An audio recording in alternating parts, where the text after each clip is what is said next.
जीवन में हम अक्सर अपने सामने आने वाली चुनौतियों से जूझते रहते हैं। हम एक बेहतर भविष्य का सपना देखते हैं, महानता प्राप्त करने की आकांक्षा रखते हैं और सफलता और पूर्ति से भरे जीवन की लालसा करते हैं। सवाल यह है, हम इन सपनों को हकीकत में कैसे बदलें? हम जहां अभी हैं और जहां हम होना चाहते हैं, उसके बीच के अंतर को कैसे पाटें?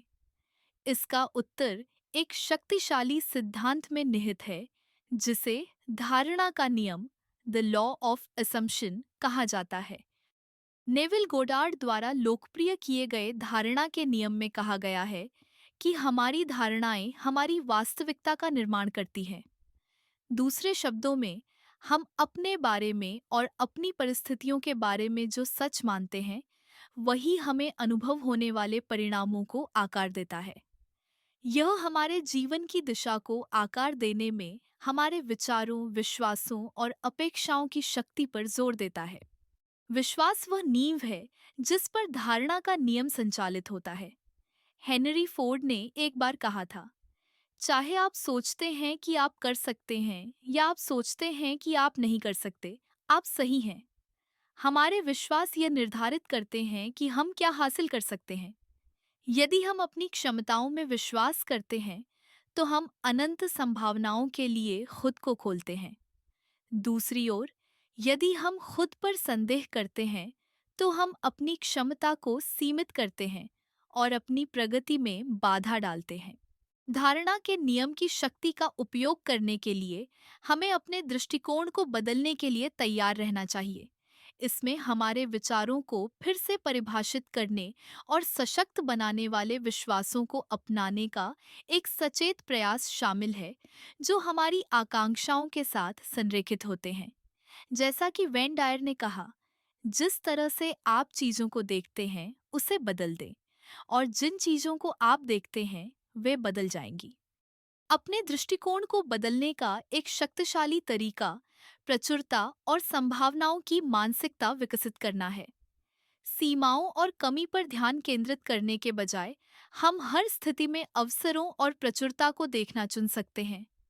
दृष्टिकोण में यह बदलाव हमें आशावाद और रचनात्मकता के साथ चुनौतियों का सामना करने की अनुमति देता है, जिससे नवीन समाधान और सफलताएं मिलती हैं।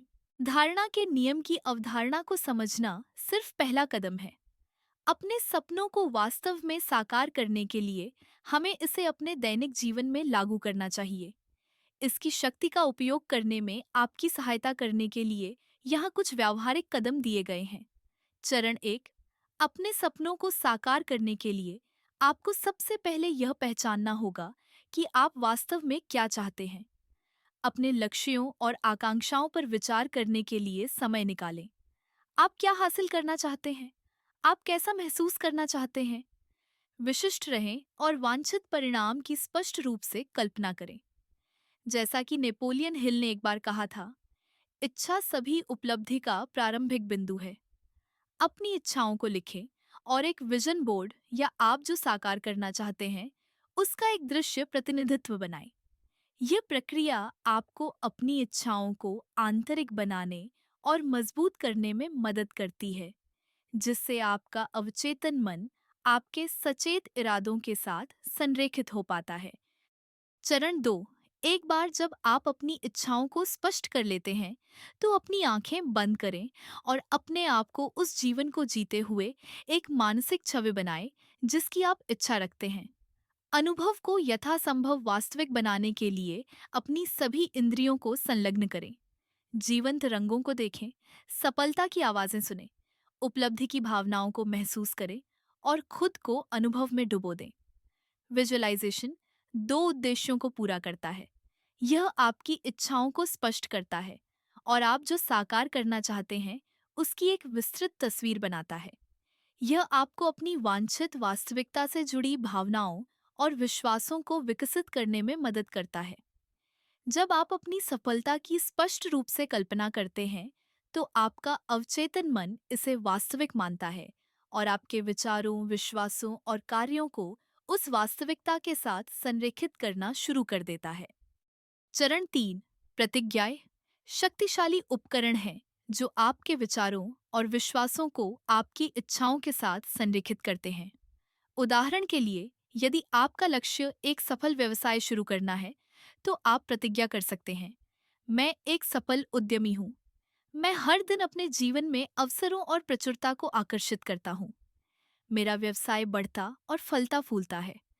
अपनी वांछित वास्तविकता की सचेत रूप से पुष्टि करके आप अपनी धारणाओं को मजबूत करते हैं और अपने सपनों की अभिव्यक्ति को आमंत्रित करते हैं।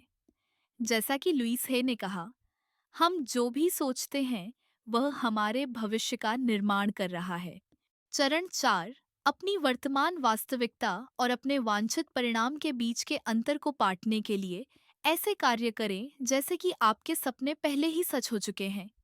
उस व्यक्ति के गुणों और आदतों को अपनाएं जो आप बनना चाहते हैं। उदाहरण के लिए, यदि आप एक सफल लेखक बनना चाहते हैं, तो ऐसे कार्य करना शुरू करें जैसे कि आप पहले से ही एक प्रकाशित लेखक हैं। हर दिन लिखने के लिए समय समर्पित करें, लेखन कार्यशालाओं में भाग लें, अन्य लेखकों से जुड़ें और खुद को एक किताबों की दुकान पर किताबें साइन करते हुए देखें। ऐसा कार्य करके आप अपने विचारों, विश्वासों और कार्यों के बीच एक शक्तिशाली संरेखण बनाते हैं। इन चरणों का पालन करते हुए उन सीमित करने वाले विश्वासों की पहचान करना और उन पर काबू पाना महत्वपूर्ण है जो आपको रोके रख सकते हैं। ये विश्वास अक्सर पिछले अनुभवों, सामाजिक कंडीशनिंग या आत्मसंदेह से उत्पन्न होते हैं। अपने विश्वासों की जांच करने और खुद से पूछने के लिए समय निकालें। मैं अपने और अपनी क्षमता के बारे में क्या विश्वास रखता हूँ? क्या ये विश्वास मेरी सेवा कर रहे हैं या मेरी प्रगति में बाधा डाल रहे हैं? सीमित करने वाले विश्वास हमारे जीवन के विभिन्न क्षेत्रों जैसे रिश्तों, करियर, वित्त या आत्म मूल्य में प्रकट हो सकते हैं। वे अक्सर आत्म आलोचनात्मक विचारों, संदेहों या भयों का रूप लेते हैं। कुछ सामान्य उदाहरणों में शामिल हैं, मैं सफल होने के लिए पर्याप्त स्मार्ट या प्रतिभाशाली नहीं हूँ। मैं खुशी और प्रचुरता का हकदार नहीं हूँ। मैं जो भी करता हूँ उसमें हमेशा असफल रहता हूँ। इन सीमित करने वाले विश्वासों की पहचान करके आप उन्हें अपनी सचेत जागरूकता में लाते हैं और उन्हें चुनौती देना शुरू कर सकते हैं। एक बार जब आप अपने सीमित करने वाले विश्वासों की पहचान कर लेते हैं, तो उन्हें चुनौती देने का समय आ गया है। उनकी वैधता पर सवाल उठाएं और ऐसे सबूत खोजें जो उनके विपरीत हों। नकारात्मक आत्मवाद को सशक्त प्रतिज्ञाओं और सहायक आत्मविश्वासों से बदलें। उदाहरण के लिए, यदि आप मानते हैं कि आप सफल होने के लिए पर्याप्त बुद्धिमान नहीं हैं, तो इस विश्वास को चुनौती दें। अपनी पिछली उपलब्धियों को स्वीकार करके, चाहे वह छोटी हो या बड़ी। दूसरों से प्रेरणा लेना जिन्होंने समान परिस्थितियों में सफलता प्राप्त की है। विश्वास को इस रूप में फिर से परिभाषित करना, मैं किसी भी क्षेत्र में सीखने और बढ़ने में सक्षम हूँ जिसे मैं चुनता हूँ। याद रखें, जैसा कि टोनी रॉबिन्स ने कहा, यह हमारे जीवन की घटनाएं नहीं हैं जो हमें आकार देती हैं, बल्कि हमारी मान्यताएं हैं कि उन घटनाओं का क्या अर्थ है। हमारे विश्वास निश्चित नहीं हैं और हमें उन्हें बदलने की शक्ति है। धारणा के नियम के माध्यम से अपने सपनों को साकार करने के लिए धैर्य की आवश्यकता होती है। रोम एक दिन में नहीं बना था और न ही हमारे सपने। प्रक्रिया पर भरोसा करें, अपने विजन के प्रति प्रतिबद्ध रहें और धैर्यवान बने रहें, भले ही परिणाम तत्काल न हो। जैसा कि राल्फ वॉल्डो एमर्सन ने बुद्धिमानी से कहा, प्रकृति की गति को अपनाएं, उसका रहस्य धैर्य है।